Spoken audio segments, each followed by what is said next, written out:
今ジュエルオーキッドを、生産交配していますガッキーと申します、言うてそんなに7、8年10年は経ってないかな。商売は流れに乗ってからなんで4、5年前4、5年前にじゃあなんかジュエルをきっといけるかなっていう。いやっていうよりも、なんか最初はそのヤフオクとか出た今でメルカリとかそういうので出してたんですけど、途中からやっぱこの綺麗さを持つ植物をもっとみんなに広げていかなあかんわってことで、納品の方に自分で売る量の限界ってあるんで、店舗さんに手伝ってもらって、納品っていう方に、ジュエルオーキッドにハマったきっかけ、もうインパクトっすよね。一回見てみます。一回もうね、ちょっと一回出そうか。よいしょ。表現の多さ、これほんまに自然界であったんかなぐらいの、最初は驚愕でしたよね、出会った時っていうのは。絞り込んだっていうよりも、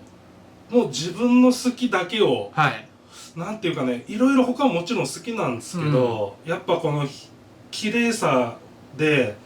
やっぱ育てんのが今ほど当時そんなにこうしたらいいよみたいな正確といったらあれやけど基本的なことさえ分からなかったような感じだったんで、最初腰水にしたらいいのか、この湿らせ程度がいいのか、水ごきがいいのか、用土がいいのか、もうマジ手探り状態っていうのがあって、よりハマっていったその魅力に。これむずいやないか、綺麗やけどむずいやないかいっていうそうですね、マニアの数も多分増えてますし、だいぶ変わってきてるんかなっていうところはあります。それはもうどんどん増えていく感じですよね。僕もなんか前見たのってもう本当に数種類ぐらいだったのが今すごいですもんね。そうですね。すごい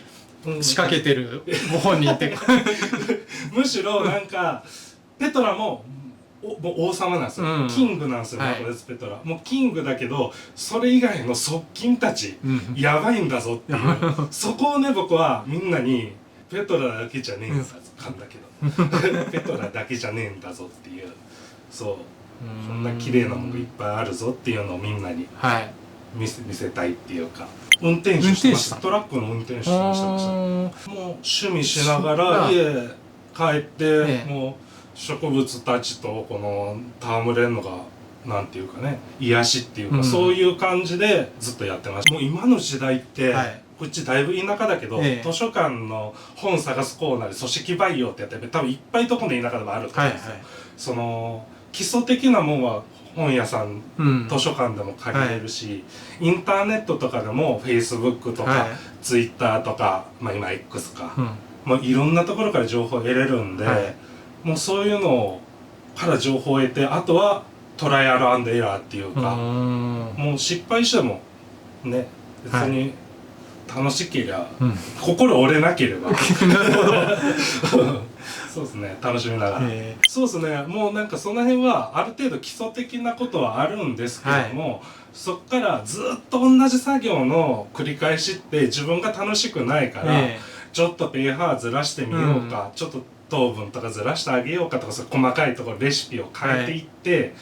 お、これなんかご飯で美味しいやんこれみたいな何このご飯みたいな、そういうのをなんかそれも遊びの一環で、じゃあまだ現在進行形で試行錯誤してるみたいな。もちろん多分ずっとこれからも多分そうやと思います。いい花といい花が咲いてたんでつけましたと言って、これがこう成熟して次の工程に行くまでっていうのはどのぐらいかかるんですか？できるまでほんまに種類によりますね。でも言うて長くても2ヶ月2週間から2ヶ月ぐらい、ちょっとサボったらもう割れてしまって巻くのが大変になりますね。無菌ハッシュっていう糖分が含まれた培地っていう、むずいっすけど、フラスコの中ってことですね。ランって普通に巻いても大概発芽しないですよ、特定の条件下がないと。普通の種ってピーナッツみたいにここの肺があって周りに栄養あるじゃないですか、はい、でここの点の部分からピューって出てくる感じだけど、ランの場合ってもう点しかないんですよ。もう細胞の成長のやつがしかなくて、はい、周りに栄養がない。で自然界とかではその卵が種子が割れて鞘が割れてバーって飛んでいって、そこに卵菌って呼ばれるね、はい、糖分を与えてくれる菌がたまたまおった場合に、その種子が栄養を吸収してプッて膨らんでそこから発芽していくっていう工程なんで、それを自分で土で巻いてもなかなかできないんで、そのフラスコ、無菌ハシっていう方法をうちではやっております。境内移植って呼ばれる回数にもよるんですけども、品種にもよるけども、めっちゃ頑張ったら1年、長かったらもう何年もかかりますね。境内移植ってことは初めにまいたフラスコでそのまま苗ができるわけじゃないよってことですね。そうですね。スペーシングとかと一緒ですね。やっぱり幅を取ってあげて大きくしてあげる、移植して選別して移植してって繰り返して1年ぐらいかな。はい。で、そうするとフラスコからこのポットの状態に出せるぐらいの大きさになってポットに出しする。そうです。ちっちゃい段階である程度選別はします、けども斑入りであったりとか、そういうのは後々交配落ちで保存してた瓶から斑入り出てるなとか、いい斑毛出てるなとか、そういうので後々そのなんていうかネームドとか呼ばれるような斑入りとかは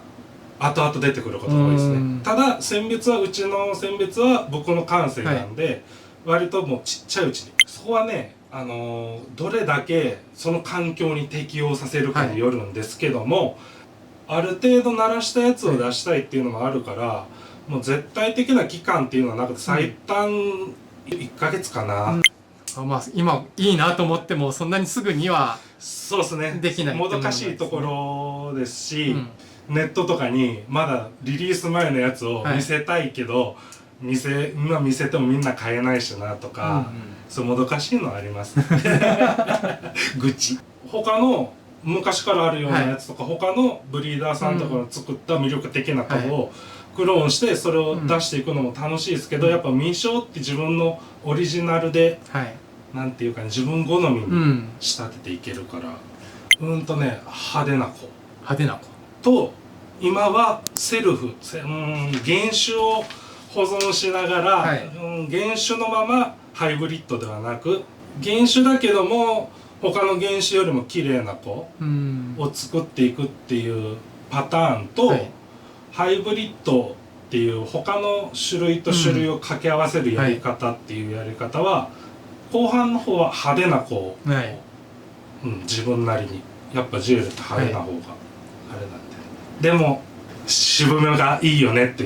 自分でも流される時はあります渋めいいなとか基本真ん中が太くなってて派手な子をセレクトしてるつもりなんですけども、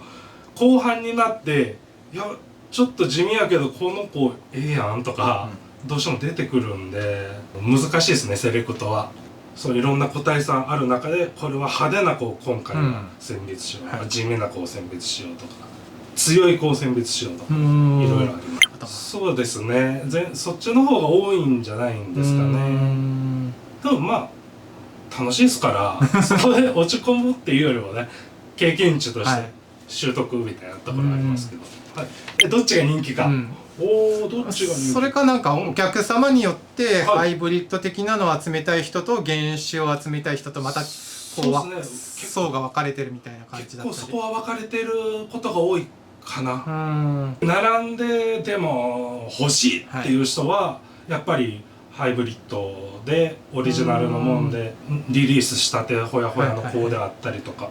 買われる方が多いのかなっていう印象。ここでしか手に入らないぞっていう。そうですよね。やっぱそういうものの方が値段も上がりやすいの。やらしい。やらしいね。差はそんなにつけてないですね。クローンと自分のオリジナルとそんなに言うほど差はつけてないです。自分の好きな子をやっぱり作れる。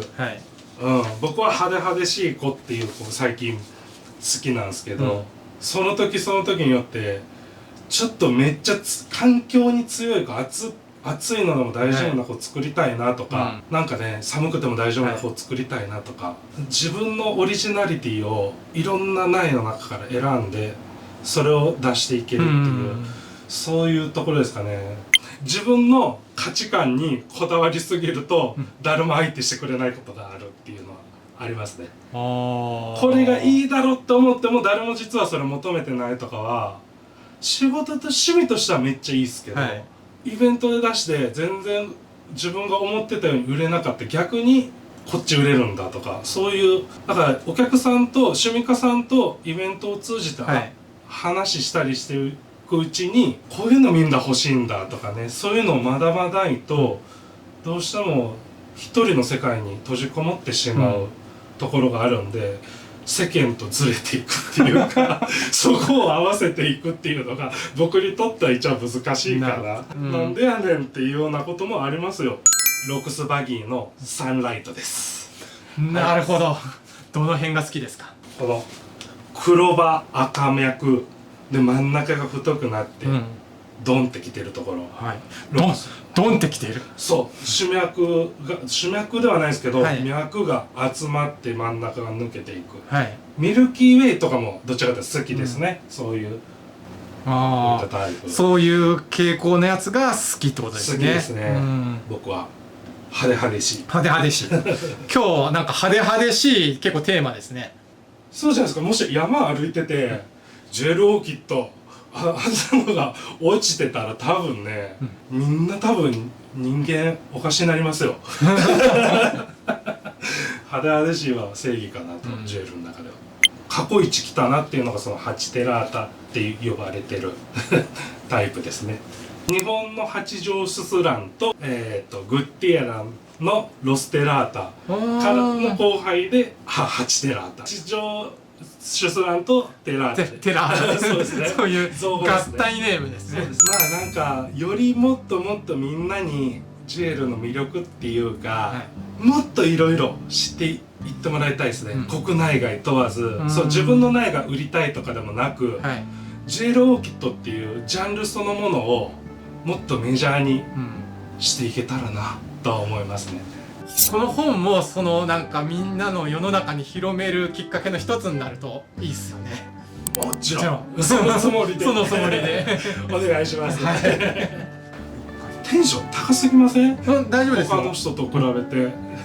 じゃあ今日は貴重なお話聞かせていただきありがとうございました。こちらこそ楽しかったです。ガッキーでした。またよろしくお願いします。よろしくお願いします。僕が言っちゃいますけど、チャンネル登録よろしくお願いします。バイバイ。